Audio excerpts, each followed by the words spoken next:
Joining us in the audience tonight are four very brave Americans whose government failed them. Jamil's 17-year-old son was viciously murdered by an illegal immigrant gang member who had just been released from prison. Jamil Shore Jr. was an incredible young man with unlimited potential who was getting ready to go to college, where he would have excelled as a great college quarterback. But he never got the chance. Last night, President Trump honored the victims of the families of victims killed by illegal immigrants. Our next guest was invited by President Trump last night. Jamil Shore Sr., his son killed by an illegal immigrant. He joins me now. Sir, thank you so much for joining us. We are so sorry for your loss. Can you please tell the viewer what happened to your son? Yes, March the 2nd, which tomorrow is the anniversary, I guess you can call it anniversary. He was shot in the street like a dog by a illegal alien gangbanger who was on his third gun charge. Was just released from the LA County Jail that same day. And he, according to the gang code, he had to go out the same day and assault black people. So he found my son, shot him in the stomach, and while he was on his back, according to the coroner, with his hands up in the air, shot him through his hand, blew his fingers off, and shot him in the head and killed him right there on the same street he was born on. Oh my Jamil, we're goodness. so sorry. For your loss, this is just completely horrific and a disgrace, what is happening and what happened to you and your family. And again, we thank you for sharing that with us.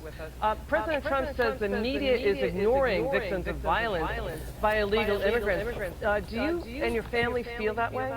Oh yeah, in LA they won't even mention when they commit crimes. You know, they shut me down. All the newspapers won't report on anything I do because they don't want people to know in the community there's people fighting for justice, and everybody's not a legal alien lover. You know, some people like Americans better. You know, and they feel that they can't really go after me because what I'm saying is true. It's all documented, so they just ignore me and hope I go away, but I won't. Jamil, wow. Last night, audibly groaning, even booing President Trump's measure to protect victims of crimes like your family, crimes that are done by illegal immigrants. When you heard that last The Democrats were booing? night, what the president said, and you heard the booing by Democrats to what the president was saying, what was your reaction? Yeah, it hurts. It hurt my feelings, you know, especially when you see all the black caucus. They say they stand up for black people, and here there's a black That's kid not true. bothering nobody, no criminal history, 3-time MVP, Player of the Year, getting recruited from Stanford, Rutgers.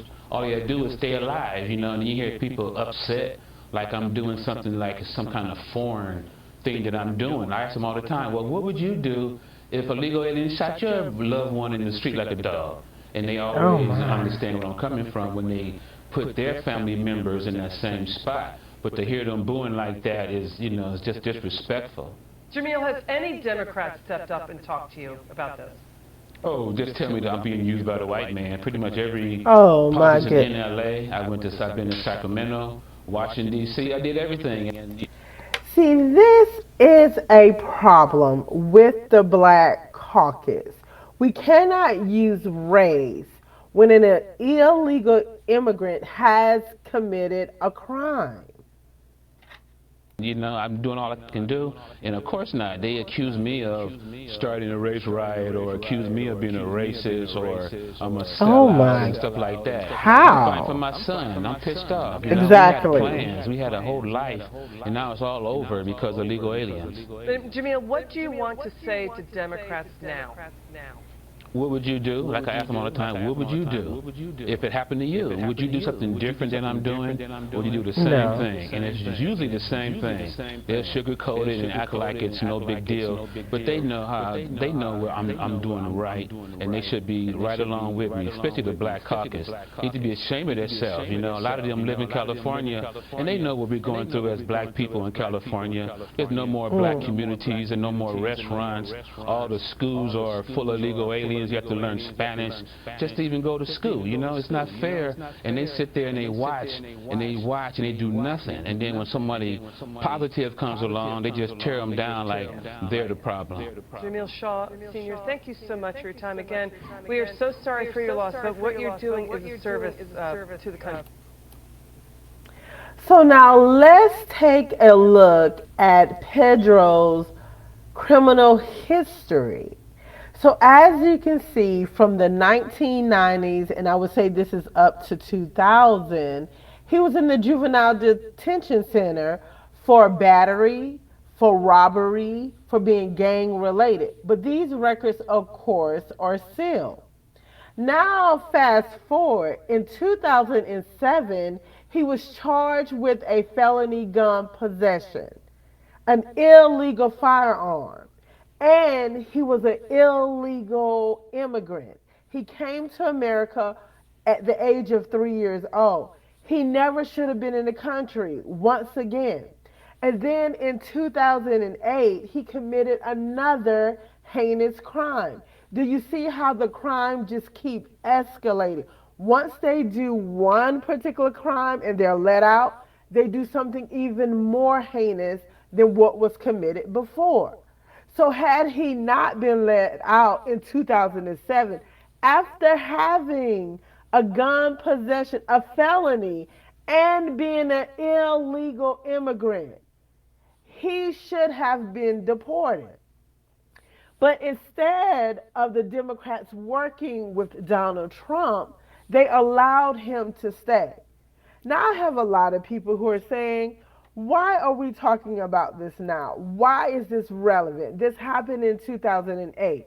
Well, again, if the Democrats had worked with Donald Trump in 2008, if the Democrats would not have stolen the election in 2020, we would not have a case as we currently have of an illegal immigrant responsible for the death of 3 other people. Take a look at this. Another alleged deadly crime now highlighting President Trump's immigration crackdown. Watch this horrifying video. It's from Florida last week, and it shows a minivan slamming into a semi-truck. Look at that. It's gone. Look what we have Driving now. that truck, an illegal immigrant accused of trying a reckless U-turn across 3 lanes on a highway. Who does that? That crash killed 3 people inside that minivan. A senior ICE source says U.S. Marshals arrested that illegal immigrant in California over the weekend. He will be extradited to Florida to face 3 counts of vehicular homicide. Here's Florida's Attorney General. It's a horrific situation. California should not have provided this person the driver's license and a permit, not just for a car, but to drive large-scale trucks.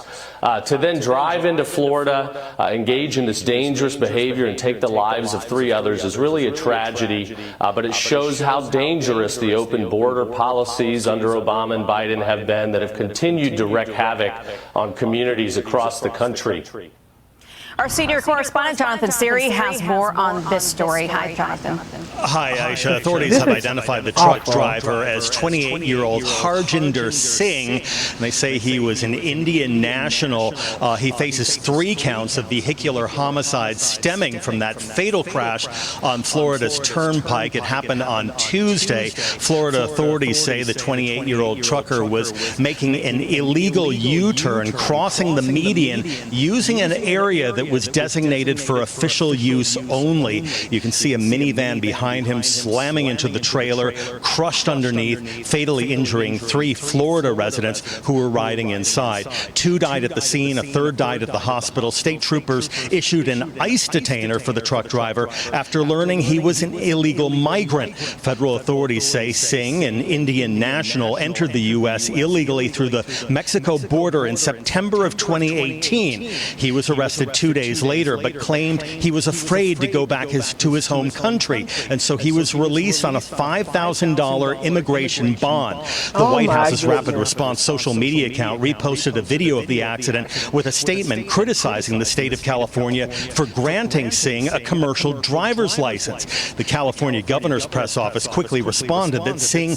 entered the U.S. during President Trump's first term and before Gavin Newsom took office. But the Department of Homeland Security is pushing back, saying in a statement to Fox News, 3 innocent people were killed in Florida because Gavin Newsom's California DMV issued an illegal alien a commercial driver's license. This state of governance is asinine.